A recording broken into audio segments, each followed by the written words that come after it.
గారు ఇంకా మిగతా ఇక్కడికి వచ్చిన వాళ్ళందరికీ దేవుని వందనాలు చెల్లించుకుంటున్నానండి.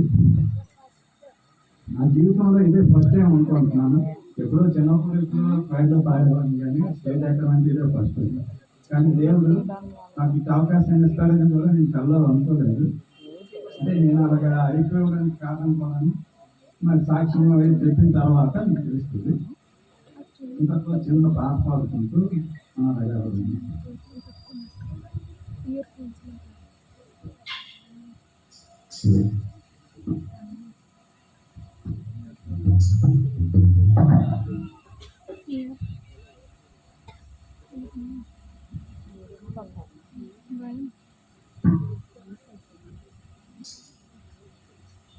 బాధలలో మంచి బంధువైనావు,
నా జీవితంలో ఇంతవరకు కూడా నేను ఊహించింది ఏమి అసలు జరగకూడదు అనుకున్నది కూడా ఏప్రిల్ 19వ తేదీన నా జీవితంలో జరిగిందండి.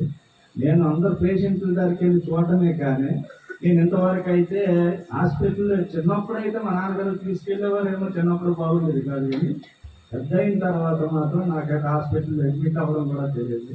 అందరి దగ్గరికి వెళ్ళి చూసి రావడం, దర్శించి రావడమే కానీ నేను ఎప్పుడు కూడా అలాగా ఊహించుకోలేదు కూడా. అయితే ఏప్రిల్ 19వ తేదీన నాకు ఆ రోజు విజయనగరం కోర్టు పని తగిలితే నేను బయలుదేరాను. వెళ్ళిన తర్వాత నేను అక్కడ మామూలు కోర్టు దగ్గరికి వెళ్ళాను. అక్కడికి ఆ పని అయిపోయింది. 10:30, 11 అయింది. నాకు కొంచెం అలసటగా అనిపిస్తూ, గుడి తీసినట్టు అనిపిస్తూ గ్యాస్ట్రిక్ లాగా వస్తుందండి. ఆ గ్యాస్ట్రిక్ లాగా వస్తే ఏదో అనుకుని నేను మళ్ళీ వచ్చేసి విజయనగరం నుంచి ఇక్కడ కాంప్లెక్స్ దగ్గర వచ్చేసి నేను ఒక వాటర్ బాటిల్ తీసుకొని నాతోనే సురగాల భాస్కర్ ఇంటికి వచ్చేదండి. బస్ ఎక్కింది. బస్ ఎక్కిన తర్వాత అసలు నాకు హార్ట్ పెయిన్ అనేసి గట్రా నాకైతే ఐడియా లేదు. గ్యాస్ట్రిక్ అనుకొని వచ్చేస్తున్నాను. మధ్యలో వాష్రూమ్ కొంచెం అర్జెంట్ అయితే బండపల్లి జరిగిపోయింది. బండపల్లి జరిగిపోతే అక్కడ ఇదయ్యి మళ్ళీ గడిపిన నుంచి నేను బస్సులో వచ్చేస్తే ఆర్ఎం రోడ్ వచ్చేసరికి నేను ఒక జీన్ వేసుకుంటాను. జీన్ ప్యాంట్ షర్ట్ కూడా ఎందుకు తడిసిపోయింది. అయితే ఇంటికి వచ్చాం. ఇంటికి వచ్చిన తర్వాత నా భార్య చెప్పాను కొంచెం అనేది ఉంది ఉందని చెప్పేసి బట్టలు తీసి నేను వాష్రూమ్కి వెళ్ళి మళ్ళీ స్నానం చేసుకుని కొంచెం పెరిగాను. అప్పుడు కొమ్మదాట కవర్ పెట్టేసి ఇలాగ నాకు కొంచెం అనేది ఉందని అంటే గ్యాస్ట్రిక్ అయ్యి ఒక ట్యాబ్లెట్ అయ్యి తగ్గకపోతే ఒక గంట తర్వాత మరొక ఇంకా ఇంకా తగ్గకపోతే మనం బయలుదేరి అక్కడికి వెళ్దామని చెప్పాను. ఉండకాదని బయలుదేరి అంటే ఇంకా తగ్గలేదు మళ్ళీ కవర్ పెడితే మా అమ్మగారు బయట ఉన్నారు కానీ మా నాన్నగారు కంప్యూటర్లో పని చేస్తున్నారు కానీ నేనైతే ఎవరు చెప్పలేదండి. నేను నా భార్య ఇంట్లో ఉన్నా. అప్పుడేమో బయలుదేరి మరి ఇంకెందుకని 4:30 అవుతుంది. అమ్మ బయట ఉంది. అమ్మ కొంచెం డబ్బులు ఇవ్వండి అమ్మగారు తీసుకొని నాన్న అక్కడ ఉంటే ఫోన్ చేసి రానని చెప్పి పాస్ గారిని కవర్ పెట్టుకుని ప్రేర్ చేసుకొని నేను రంజిత్ సురేష్ పంతులు గారు మాతో వచ్చారు. డాక్టర్ గారు వచ్చాను. నేను నా భార్య మేము వెళ్ళాము. ఎందుకని ముందు డాక్టర్కి కార్యాలయం చూపిస్తే 7:30 అంత అవుతుంది. ఇది ఎంత టైం నుంచి జరుగుతుందనేసి డాక్టర్ గారు అడిగారు. ఎంత టైం ఏంటంటే ఉదయం 10:30 నుంచి 20 ఉంది. కంటిన్యూషన్ ఉండాలి, కంటిన్యూషన్ ఉంచాలి అని చెప్పింది. ఎంత పని చేసుకోని చెప్పింది. నాకైతే ఐడియా లేదు కదా. గ్యాస్ట్రిక్ అనుకునే నేనైతే చెప్పుకుని వచ్చాను సార్. నేనైతే అసలు దీనికి ఏం జరిగింది సార్ అని ఏం జరిగింది సార్ అనేసరికి నీకు హార్ట్ ప్రాబ్లం వచ్చింది, హాస్పిటల్కి వచ్చింది అనేసరికి అయినా సరే నేను భయపడకుండా ధైర్యం ఉండి నేను ప్రార్థన చేసుకుని అప్పుడు ఏం చేశానంటే డాక్టర్ గారికి అయితే ఒక్కరాను సార్. సార్ నా పిల్లలు చిన్నపిల్లలు, నాకు దారి ఉంది, నాకు పెద్ద ఫ్యామిలీ, తల్లిదండ్రులు కూడా కొద్దిగా పెద్ద వయసు కాదు. నేను ఒకగానో కుర్రోని, నన్ను మాత్రం బతికించాను సార్. వాళ్ళు ఇష్టమని నేను అది ఇంతవరకు ఏం చేయలేకపోయాను. మీరు ఎలాగైనా ఇస్తాను బ్రతికండి సార్ సార్ అని చెప్తాను.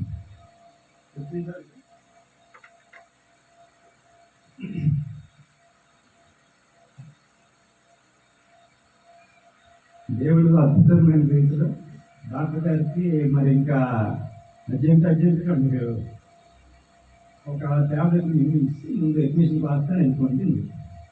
అడ్మిషన్ రాస్తాను అనేసరికి నేను అప్పుడు కూడా మామూలు ధైర్యంగా నడుచుకుని వచ్చేసి ఐసీయూలో వెంటనే పెట్టారు. ఐసీయూలో పెట్టేసి ఆయన వెంటనే ట్రీట్మెంట్ కూడా రాస్తారు. అలాగానే ఆయన ఏం చేశారంటే ఒక 11,000 ఏదో ఇంజక్షన్ ఉంటుంది. హార్ట్ ప్రాబ్లం ఎవరికి వచ్చిన ఎవరికైతే చేస్తారట. అదేంటంటే 3 hours దాటినంత వరకు కూడా ఇంజక్షన్ ఇస్తుండగా ఏమైనా సరే ఇదైతే మాత్రం కొలప్స్ అయిపోతుంది. 130 దాకా వచ్చి అయితే ఏమైందంటే అప్పుడు నేను డాక్టర్ గారితో నేనైతే వచ్చినంత నమ్ముతాను, ధైర్యంగా మాట్లాడుతాను. ముందునైతే ఎవరు చెప్పని వెళ్ళిపోయాను కదా. అక్కడికి వెళ్ళిన తర్వాత హార్ట్ ప్రాబ్లం అనేసరికి అక్కడ ఉన్నారు ఎవరు ఎంప్లాయ్మెంట్ చేస్తారు. పాపం నైట్నే మన వాళ్ళందరూ వచ్చారు. కొంచెం చాలా మంది వచ్చారు ఫ్యామిలీ కూడా మన వాళ్ళందరూ. అయితే అప్పుడు ఏమైంది 3 hours తర్వాత 4 hours దగ్గర వచ్చేసరికి ఫాస్ట్ డాక్టర్ గారు మళ్ళీ వచ్చారు. నువ్వు ధైర్యవంతులైనా 11 గంటలు నీకు ట్రీట్మెంట్ అందకపోయినా నీకు ఏదో రక్షించారు నేను, అంతేగాని లేదంటే బ్రతకడానికి లేదు అనేసి డాక్టర్ గారు చెప్పారు. డాక్టర్ గారు చెప్పేసరికి నేనైతే చాలా ధైర్యవంతులేమన్నా ధైర్యంగా ఉన్నాను. నేనైతే ఒకటే నిరీక్షణ కలిగి ఫస్ట్ నుంచి ఉన్నాను. నాకు అసలు బాగాలేదని చెప్పినా సరే, బాగాలేకుండా ఉన్నా సరే, డాక్టర్ గారు చెప్పినా సరే భయపడకన్నా నాకు దేవుడు తోడుగా ఉన్నాడు. నేనైతే ఏ తప్పు చేయలేదు కాబట్టి ఏమైనా సరే నాలో తప్పులున్నా సరే క్షమించుకొని దేవుని కోరుకుంటూ నేను ఒప్పుకొని ఇక్కడి నుంచి దేవుని జీవిస్తానని నిరీక్షణ కలిగి అప్పుడు ప్రార్థన స్టార్ట్ చేశాను. స్టార్ట్ చేసిన తర్వాత ఇంతట్లో మరి ఇంకేంటి మన వాళ్ళందరూ వచ్చారు కదా. వీళ్ళందరూ మన పిల్లలందరూ మన ఫ్యామిలీలో మొత్తం మన వీళ్ళు చాలా మంది వచ్చేసి డాక్టర్ గారికి ఎక్కి మరి ఎక్కడికి డాక్టర్ గారికి కూడా ఇన్స్ట్రక్షన్స్ ఏంటంటే ఎవరు ఫోన్ చేస్తారో తెలియదు, పెద్ద ఎంపీ గారు, ఎమ్మెల్యే గారు, ఎంపీ గారు ఆ టైప్లో నాకు ఫోన్ చేస్తే గాబరా పడిపోతుంది. గాబరా పడిపోతే నైట్ మళ్ళీ వచ్చారు, మళ్ళీ చూసిన తర్వాత పర్వాలేదని మా చెప్పి అండర్గ్రౌండ్ తీసుకెళ్ళారు. అండర్గ్రౌండ్ తీసుకెళ్ళేటప్పుడు చూస్తే ఒక 20 పడవచ్చు గ్యారెంటీగా, లేదంటే 2-3 పడవచ్చు, లేదంటే ఒక 30 పడవచ్చు అని చెప్తారు. పడవచ్చు అని చెప్తే అలాగే లేదు సార్ అనేసి నేను వచ్చాను, ఐసీలో మరి పెట్టాను. ఇలాగ వచ్చేసి ఇంకా పెట్టాను లేదా నా పక్క బ్యాగ్ 33 సంవత్సరాల అబ్బాయి తెలిసింది. ఆ మాత్రపోయి ఇంకా స్టంట్ వేస్తారు, నీ మీద ముందు స్టంట్ వేసే ముందు అక్కడ ఉండేసరికి ఇంకో ప్యాక్ బ్యాగ్ తెలిసింది. అంటే ఐసీలో వాళ్ళంటే అలాగే ఉంటుంది, కానీ అక్కడ మన ధైర్యం ఉంటుంది మాత్రం, దేవుడు ఉన్నాడని నిరీక్షించే ధైర్యం ఉంటుంది మాత్రం ఎవరు కూడా మనం ప్రాబ్లం లేకుండా రావచ్చు. అయితే తర్వాత మళ్ళీ స్టంట్ పడుతుంది కదని తీసుకుని వెళ్ళాను. స్టంట్ పడుతుంది అని చెప్పగానే తీసుకొని వెళ్ళేసరికి మళ్ళీ ఏమైందంటే నాకన్నా ముందు వేసింది ఓపెన్ సర్జరీ ఒక ఆవిడ చేస్తాను, ఆవిడ చనిపోయింది నా ముందు పేషెంట్. వెళ్ళిపోతే ఇప్పుడు నా ఫ్యామిలీకి, మనకు వచ్చిన వాళ్ళకి, తెలిసిన వాళ్ళకి గట్రా ఎంత ఎలా ఉంటుందో కూడా అర్థం కావచ్చు. నేనైతే మాత్రం ధైర్యంగా ఉన్నాను, వీళ్ళకైతే నా పొజిషన్ చూసి వాళ్ళకి అర్థం కావచ్చు, ఇది ఏమైపోతుందో అని భయపడుతున్నారు. అందరూ కూడా భయపడుతున్నారు, కానీ నేనైతే బ్రతుకుతానని భయం అయితే ఉంది. వాతావరణం గారు ఒక్కొక్కసారి చెప్తారు, మనం ఏదైనా సరే ప్రాబ్లం అయితే కార్పొరేట్ హాస్పిటల్కి వెళ్ళిపోతే మాత్రం అలాగే బయటకు వచ్చేస్తారా, ఎవరైతే కాదు డబ్బులు ఉండాలని. దేవుడు అలాగే మనకు ఏర్పాటు చేస్తారు కాబట్టి అయితే ప్రాబ్లం లేదు, మీ నిరీక్షించడానికి ఉంటే ఎవరైనా సరే బయటకు వచ్చేస్తారు అనేసి ఆ ధైర్యంతో వచ్చాను. అప్పుడు డాక్టర్ గారు రెస్టారెంట్ వేయడానికి తీసుకున్నట్టు అప్పుడు వెళ్ళాను.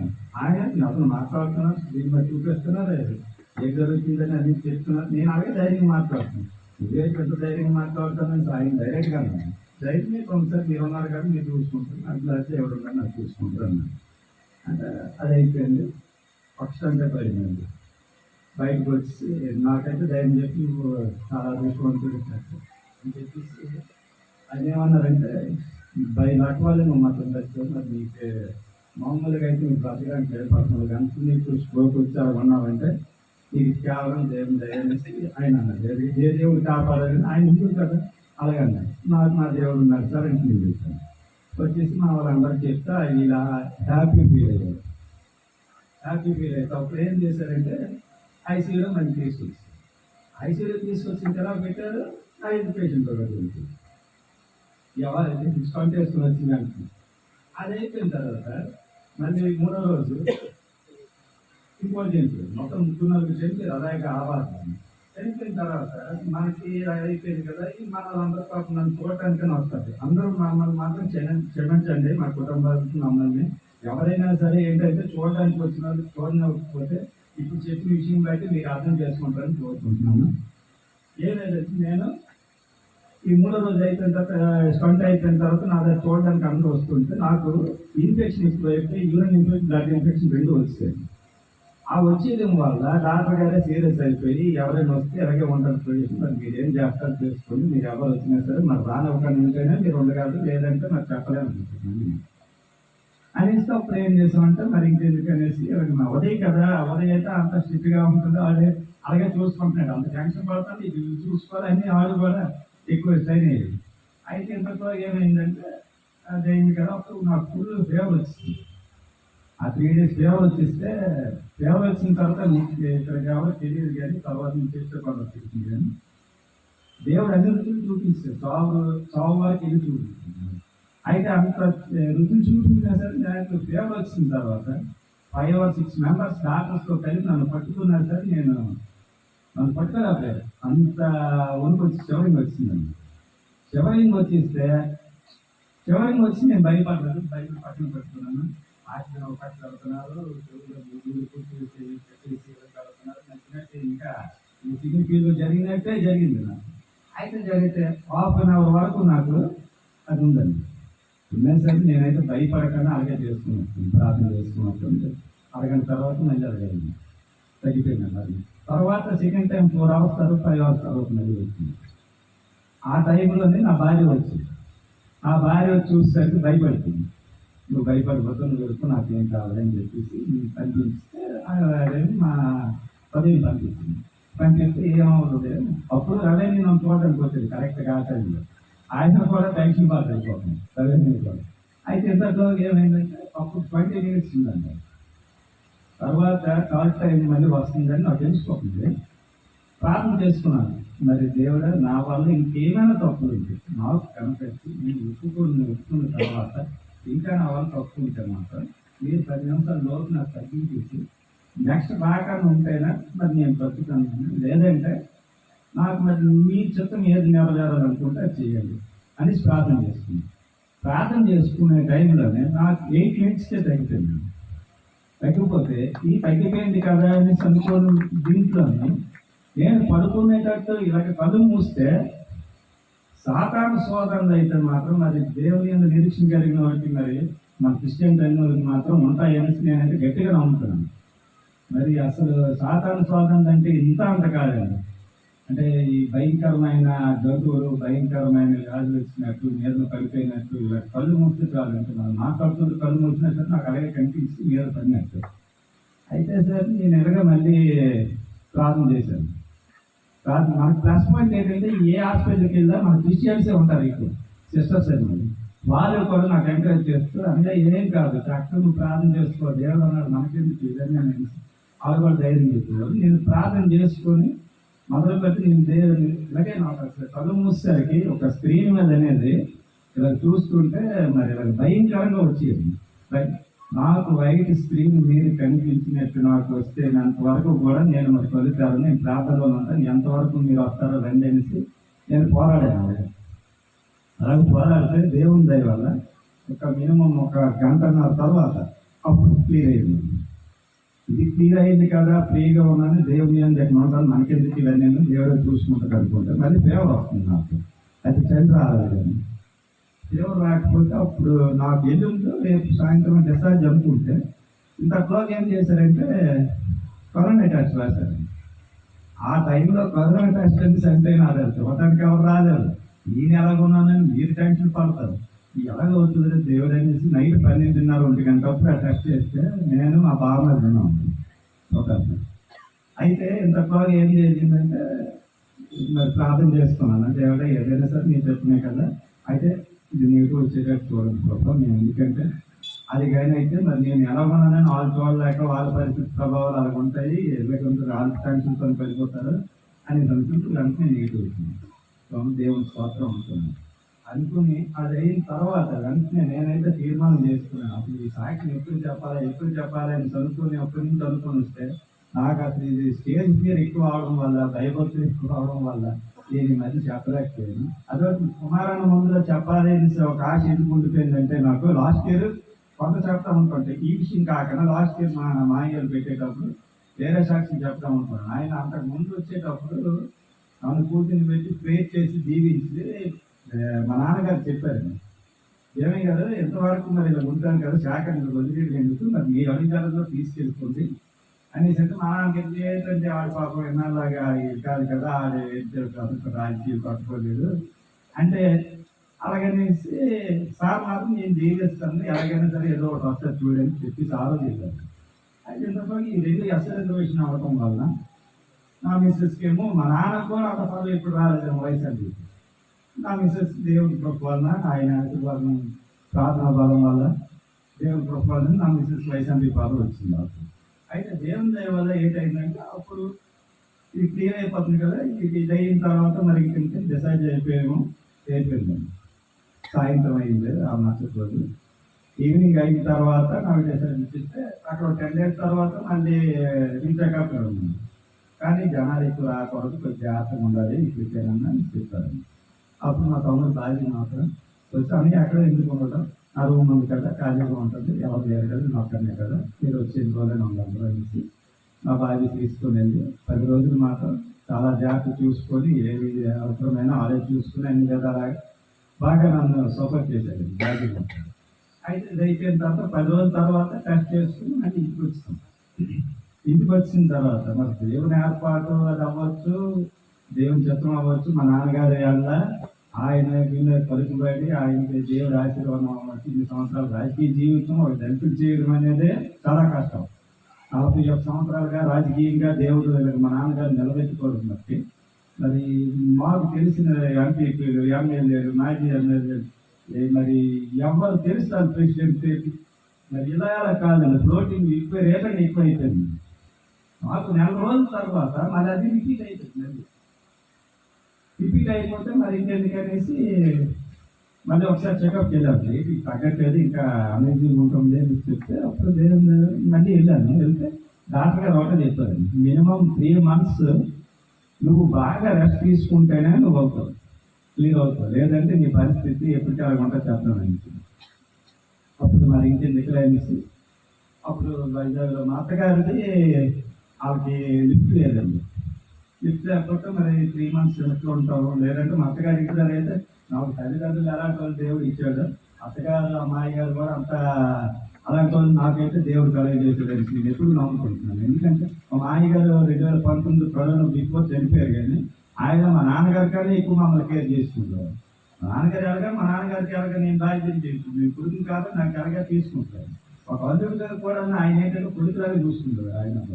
అయితే ఇంతలో ఏమైందంటే అది లిఫ్ట్ లేకపోవడం వల్ల ఒక ఇల్లు తీసుకున్నాను.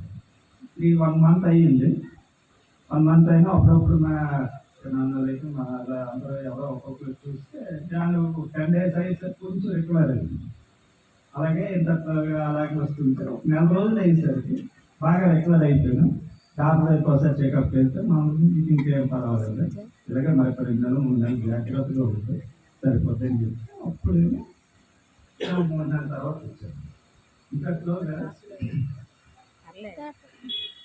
నేనేం చేశానంటే ఇది కూడాను అప్పటి నుంచి ఇప్పుడు దేవుడితో సాక్ష్యం చెప్తామా, ఎప్పుడు మనలో మన సంఘాల్లోనే నేను చెప్పాలి ఫస్ట్ అనుకుంటే నేను అసలు ఇంట్లో ప్రేయర్ పెట్టి చెప్పడం అనుకున్నాను. కానీ మా 100% ఏంటంటే కుమారన్న గారు ఇప్పుడు ఖాళీ ఇస్తే అప్పుడు పెడదామనే టైంలోనే మేమైతే ఇప్పుడు కూడా ఆలోచిస్తాను. ఆయనకి ఎప్పుడు ఖాళీ ఉంటే అప్పుడు ప్రేయర్ ఇంట్లో పెట్టుకొని ఆయన చూడటానికి ఏదో వచ్చిన తర్వాత నాకు 1 week 10 daysలోనూ బాగాలేదు. మేమందరం విన్నాం సరే చూడటానికి. అయితే తర్వాత మేము వచ్చేసాం కదా, అయిపోయిందంట. మేము అయిపోయిన తర్వాత నేను ఒక ఫస్ట్ లాస్ట్ మరి ఎవరినైనా సరే ఏ తప్పులు చేయొచ్చు చెందవచ్చు, ఏదో ఎవరు దేవుని దృష్టిలో మరి ఎలా ఉన్నామో మనకైతే ఐడియా లేదు. కానీ నాకు ఇది వచ్చేసి నేను ఇలా ఉన్నానంటే దేవుని వల్ల నేను అసలు దేవుని ఎక్కువ తెలుసుకోవడానికి దేవుడు నాకు ఇక్కడ ఉంచి నేనైతే అనుకున్నాను. అది అనుకోని ఇక్కడ నుంచి దేవుని ఎందుకు తీర్మానం చేస్తుంది, నా వంతుగా ఎంతో కొంత దేవుని పరిచర్యలోనే ఉంటాం, లేకపోతే ఏదో దేవుని పని చేద్దాం అని డిసైడ్ అయిపోయి మాత్రం ఇక్కడ నుంచి దేవుని జీవిస్తామని అనుకున్నాను. మరి ముఖ్యంగా ఒక్క విషయం చెప్పదలుచుకున్నాను. నేను ఒక 5 తీర్మానాలు చేసుకున్నానండి. ఫస్ట్ టైం ఏంటంటే మాకు మా మిస్సెస్కి మా అమ్మగారికి పదవి వచ్చిన తర్వాత 5 తీర్మానాలు ఏంటంటే నేను ఏ విషయమైనా సరే ఎవరితో చదువాడినా లేకపోతే ఇంకేం మాట్లాడినా ఏం చేసినా సరే ప్రార్థన పెట్టండి నేనైతే చేయను. లేదు కూడా దేవునిలోనే పెడతాను. ఎవరైనా తిట్టినా సరే అనేక మాత్రం చిన్నప్పుడు చూడవచ్చు దేవుని. అయితే ఇంతలో ఏమైందంటే 5 తీర్మానాలు చేసుకున్నాను. అప్పటికి దేవుని పెట్టక ముందు నేను తీర్మానం ఏంటంటే నేను ఇంతవరకు 46 సంవత్సరాలు దాటిపోతాను. నాకు నా తల్లిదండ్రులకి నేను ఇంతవరకు ఏమి చేయలేదు. వాళ్ళు దైవాలు నేను చదువుతున్నాను, వాళ్ళే ఒక్కనొకరు కదా ఆడికి ఇంకేటన్నా జరిగిన టైంలో వాళ్ళు నన్ను చూసుకొని వెళ్ళిపోవడమే తప్ప అసలు నేను నా గురించి ఏది ఎక్స్పెక్ట్ చేసి వాళ్ళు ఇది ఇలా ఉండాలి ఇది తీయాలి అని ఆలోచనతో అదైతే లేదు. నేను ఎన్ని విధాలుగా వాళ్ళ కష్టపెట్టినా సరే వాళ్ళు నన్ను ఎప్పుడు కూడా ధృవీకరించగా నన్ను ఎంత దీనిగా చూసుకొని తల్లిదండ్రులకు ఒక దేవుని ప్రేమ తర్వాత తల్లిదండ్రుల ప్రేమ అలా చూడగలుగుతాను ఎవరైనా. నాకైతే దేవుడు ఇచ్చిన ధన్యత ఏంటంటే నాకు తల్లిదండ్రులు అలాంటి వాళ్ళు ఇచ్చారు, అత్తమామలు కూడా అలాగే ఇచ్చారు. నేను ఎన్ని రోజులు వెళ్ళిపోయి అక్కడ ఉన్నా సరే మన అందరు కామెంట్ చేస్తానండి, ఎప్పుడు వైజాగ్ అనేసి వెళ్ళేసరి వాళ్ళు ఎప్పుడు కూడా అసలు ఎన్ని విధాలుగా వెళ్ళా సరే అలాగే చూసుకుంటూ ఇప్పటికి కూడా కుమారన్ గారు మన కొత్త ఇల్లాగా ఎప్పుడు చూస్తారు, నన్ను ఎప్పుడు కొత్త ఇల్లాగే చూస్తారు. కానీ వాళ్ళైతే మాత్రం ఇప్పుడు మా బామ్మగారు ఏంటి మా అత్తగారు ఏంటి మా మరొక ఎవరైనా సరే ఒకేలా చూస్తారు. అయినా సరే నేనైతే అలా చూడదు. తల్లిదండ్రులకి ఏదైనా సరే ఈ సంవత్సరం చేద్దాం అంటే వాళ్ళకి కొద్దిగా రెస్ట్ ఇచ్చేసి మనం రంగంలో దిగడం, పొలిటికల్గా అయ్యేది, బిజినెస్లో అయ్యేది, ఈ వ్యవసాయంలో అయ్యేది నేను అనుకుని తీర్మానం చేసుకున్నాను. తర్వాత నా భార్యకి ఇంతవరకు అసలు నా భార్య తర్వాత సర్వీస్ చేసిందండి. నేను 70-80 సంవత్సరాలు ముసలుడు అయిన తర్వాత సర్వీస్ చేస్తారేమో కానీ భార్యలు నాకు అంత చిన్నపిల్లల్లా చూసుకుంది నా భార్య. అన్నయ్యతో మాత్రం ఎన్ని విధాలు చెప్పకూడదు కానీ ఇక్కడ అంటే ఆవిడ చేసిన సేవకు అయితే మాత్రం మరి నాకు దేవుడు భార్యను కూడా అలాంటి భార్యను ఇచ్చాడు, కుటుంబాన్ని అలాగే దేవుడు ఇచ్చాడు. అందరికీ అలాగే ఉంటారు కాదనం, కానీ అంటే అంత దీనిగా మనమైతే చూసుకోలేము ఎవరిని కూడా. అలా చూసుకుంటున్నారు నన్ను అయితే. అదొకటి. నా పిల్లలకైతే నా సంపాదన అంటే రూపాయి కూడా నేను ఇంతవరకు నా పిల్లల గురించి ఒక 10 రూపాయలైనా సరే నేను డిపాజిట్ చేయడం కానీ వాళ్ళకి ఏదైనా కొనిపెట్టడం కానీ నేనైతే ఎవరికైతే చేయలేదు ఇంతవరకు. వాళ్ళకి ఏదైనా చేద్దామని అనుకున్నాను. మళ్ళా చెల్లి గురించి మీకు తెలిసిందే, మా సిస్టర్ మ్యారేజ్ వరకు చేయాలి, దాంట్లో ఎఫర్ట్ బాగోవాలి అనేసి నేను మరి మా నాన్నగారు ఫస్ట్ కట్టారండి. ఇది మన వీధికే ఫస్ట్ అనుకుంటున్నాను, 84లో కట్టారు. అది డిస్మెంటల్ చేసి ఇల్లు కట్టుకోవాలి. ఈ 2 or 3 years ఈ కొండల్ని అపాహరించి మేమైతే ఒకేలా అనుకొని తీర్మానం నేను చేసుకున్నానండి, దేవుళ్ళు పెట్టలేదు. దానికి వచ్చి అందువలన దేవుడి దయ వలన నాకు పక్కనే వాక్యం ఉందండి. పాస్ట్ గారు చెప్పారు పత్రిక 6వ అధ్యాయం 1-3. ప్రభువునందు మీ తల్లిదండ్రులకు విధేయులైంది, ఇది ధర్మమే. నీకు మేలు కలిగినట్టు నీ తండ్రి పాలింపు, అప్పుడు నీవు భూమి మీద దీర్ఘాయుష్మంతుల వరకు. ఇది వాగ్దానము.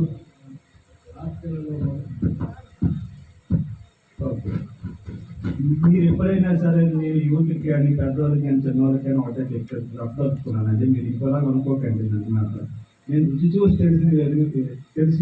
తెలుసుకున్నవాడిని కాబట్టి తల్లిదండ్రులని మనం సన్మానించడం అంటే దండలు వేసి పూజలు కట్టేసి అలాగే విగ్రహాలు కట్టేసి అలాగే ఏమీ చేయక్కర్లేదు.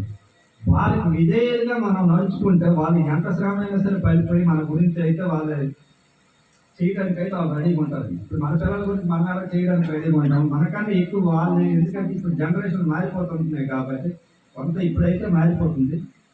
ముందు జనరేషన్ అయితే తల్లిదండ్రులకి విధేయులుగా మనం కానీ జీవించగలిగితే దేవుడు కూడా మనల్ని అయితే అన్ని విధాలుగా మనల్ని ఆశీర్వదిస్తూ, నాకు ఒక ఉద్యోగం లేదు, ఒక ఉద్యోగం, నేను నా భార్య పిల్లలతో ఒక ఎంప్లాయర్ లాగా నేను అంత దీనిలో బ్రతుకుతానంటే కేవలం ఎవరి వల్లండి, దేవుని దయ, మా తల్లిదండ్రుల దయ వల్ల నేను బ్రతకగలుగుతాను. నా తల్లిదండ్రులకి ఎంత ఆధిక్యత ఇచ్చాడు అనేసి దేవుడు ఏర్పాటు చేసుకున్నారనేసి నేనైతే ఎంతవరకు నమ్ముతున్నాను.